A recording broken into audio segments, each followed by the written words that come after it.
ሰላም ለእናንተ ይሁን። ለምንስ ጥርጣሬ ወደ ህሊናችሁ መጣ? እነሆ እግዚአብሔር ይመስገን እኔ በጣም ከሚባለው በላይ ደህና ነኝ አለው።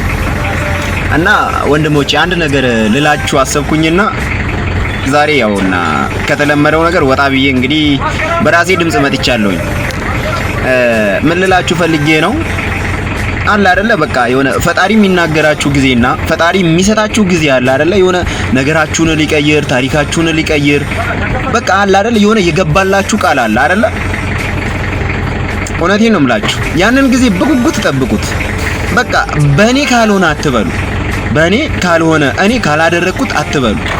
እና በቃ ፈጣሪ መስራት ባለበት ጊዜ ማድረግ ባለበት ጊዜ ነገሮችን እንዲያደርግ ዝም በሉ። አውቃለሁ በጣም ብዙ ቻሌንጆች አሉ። ያንን ጊዜ ያንን የስኬት መንገድ ለመድረስ የለውጥ መንገድ ለመድረስ በጣም ብዙ የምትቸገሩበት የምትወጡት የምትወርዱት መንገዶች አሉ።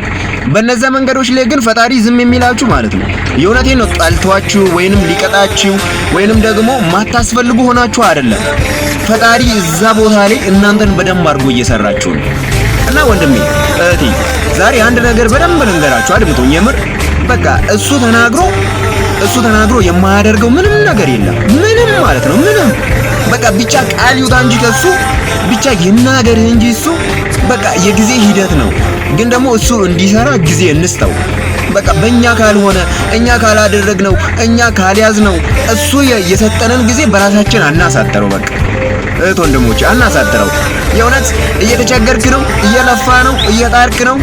ጊዜ አለ፣ ትቀየራለህ። ምክንያቱም ሁሉም ሰዓቱ ሲደርስ ጊዜው ሲደርስ እያንዳንዱ በየጊዜው ይቀየራል።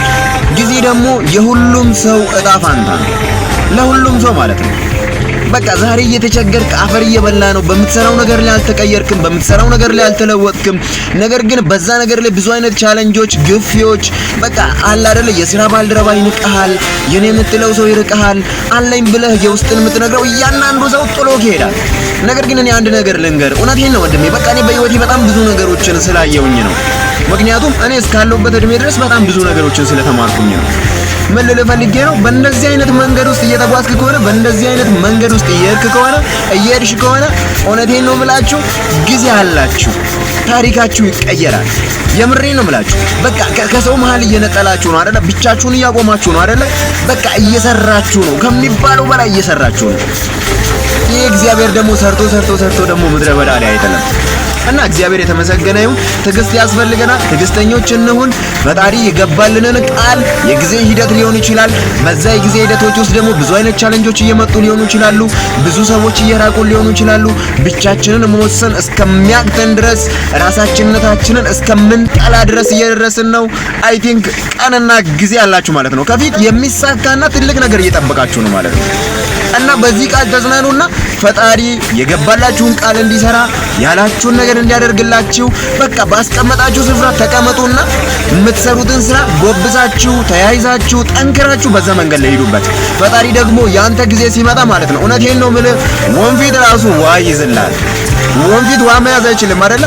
ያንተ ጊዜና ሰዓት ሲመጣ ዛሬ አናትህ ላይ ሆኖ የሚያፏጭ እያንዳንዱ እዝጎ ብሎ ይሰግድልሃል። ጊዜ ካልሆነ ግን ማለት ነው በማንም ጊዜ ላይ ደግሞ እንዳትሟገት። የምሬ ነው ብለህ እንዳትሟገት። በቃ ጊዜን ጠብቅ፣ ሰዓትን ጠብቅ። ፈጣሪ ያለው ነገር ይሆናል። እግዚአብሔር የተናገረውን ነገር ያድርግላችሁ። በነቢያት ትንቢትና መቼም ቢሆን እርሱ አይለያችሁ። እነሆ ተፈጸመ።